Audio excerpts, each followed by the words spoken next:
Hello, it is story time, and I am your host for Storytime with Uncle Scotty, Uncle Scotty. We have our own mugs. Hello, we've been reading Ways to Make Sunshine by the wonderful author Renee Watson, a Newbery Honor and Coretta Scott King Award winning author.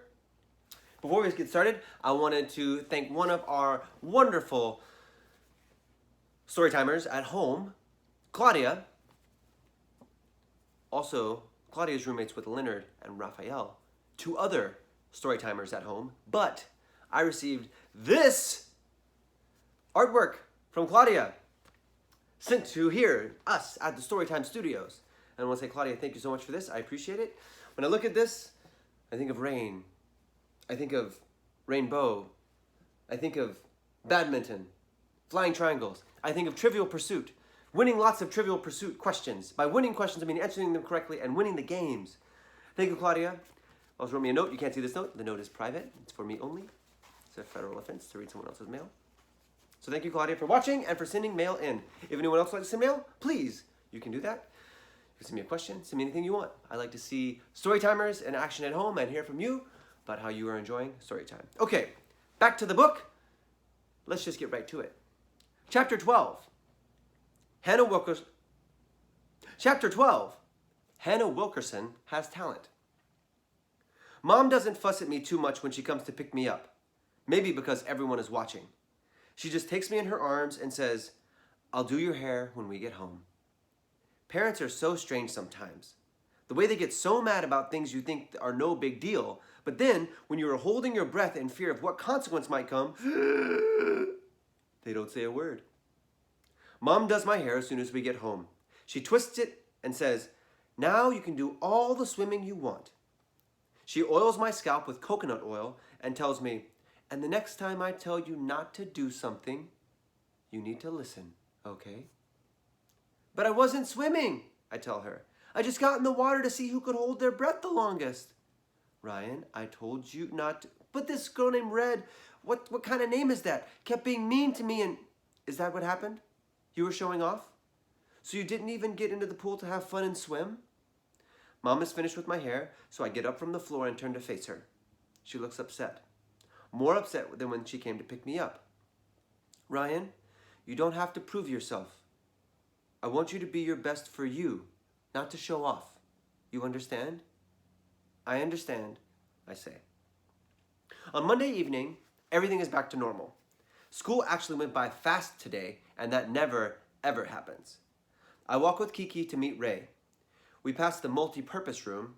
They call it this because sometimes it's a place where we have assemblies, and sometimes the room is used for indoor recess on rainy days, or meetings for teachers, and so many other things. It's multi-purpose. It has lots of different purposes. There's a sound coming from the room. The sound is calming, like wind chimes, gently dancing in a summer breeze.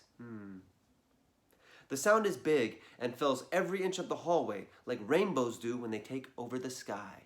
The sound is Hannah Wilkerson.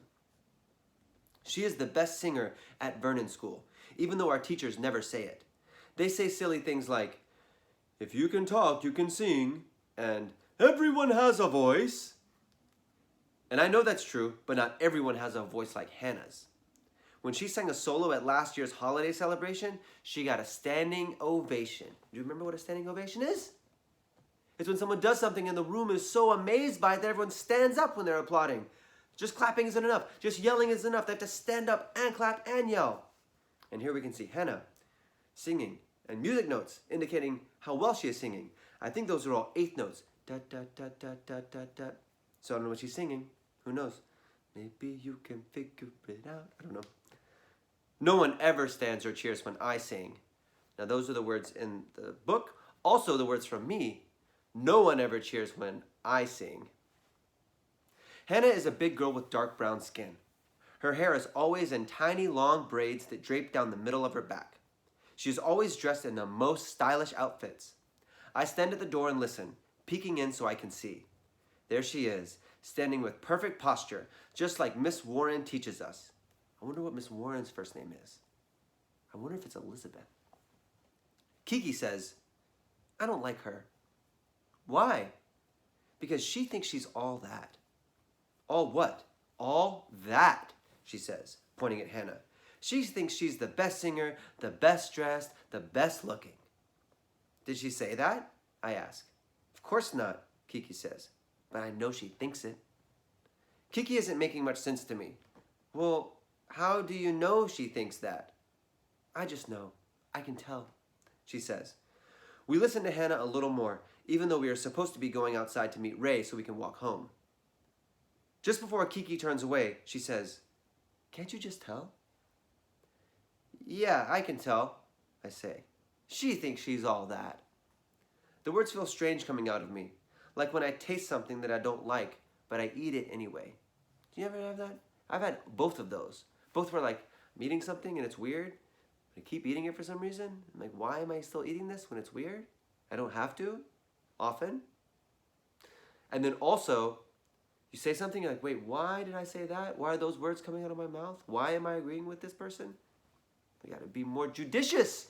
By that, we mean we need to be more thoughtful and careful and discerning about the things that we're doing. That's what Ryan's going through. We walk away, leaving behind Hannah's perfect everything. I ask KiKi what she's going to do for the talent show. She says, nothing. You mean you're not going to be in it? I thought all fourth graders have to be in it. As soon as we get outside, I squint because the sun is too much sun. It's too bright. Well, I'm not in it, I'm hosting it. Miss Barnes asked me to be the MC, the mistress of ceremonies. This person who's on the mic, who's like the host of the talent show. KiKi says, I'd rather do that than stand on stage and perform for everyone. I see Ray standing outside in the place where we always meet. We start walking, making our way home. Making my way downtown. Making our way home, Ray on the outside of the sidewalk, closer to the curb, like Dad taught him. I'm in the middle of him, and KiKi, which is the worst place to be. Sorry. Oh, let me explain this real quick. So often, we're taught that young men, gentlemen, maybe, are supposed to walk on the outside of the sidewalk, closest to the curb. So if anything were to happen, they would be, they would keep the other people out of harm's way, essentially. Now, it may be an archaic idea. I remember it was a Southern idea when I was growing up, but that's what Ray is doing because he was taught to maybe protect his little sister when they're walking on the sidewalk, so that if anything were to come from the road, that Ray could stop it or protect Ryan before it hit her. That's why he's walking closer to the street on the curb. So, Ray on the curb, then Ryan, and then KiKi. So I am in the middle of him and KiKi, which is the worst place to be when KiKi says, so Ryan, what is your talent going to be? Well, I'm good at cooking. That's not the kind of talent you can do at a talent show, Ray says. KiKi agrees, and then it starts. The two of them going back and forth about how cooking is not a talent. Ray laughs and says, I mean, you can maybe win a cooking show, but there's no way you're going to win against singers and dancers. But it's a talent show, not a competition, and we should do what we're good at, I say. There's a prize, KiKi says. It's definitely a competition. I remember doing that when I was in the 4th grade, Ray says, and he emphasizes 4th grade like it was so long ago, like he's so much older than us. I won, he tells us. You did not, I say, even though I'm not sure. I did too.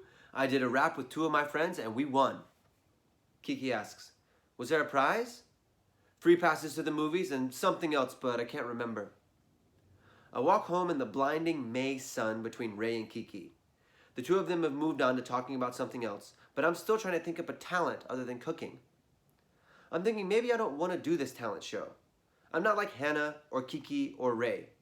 KiKi is confident enough to get up in front of a full auditorium and talk and smile and introduce people and make everyone feel good and happy to be in the room.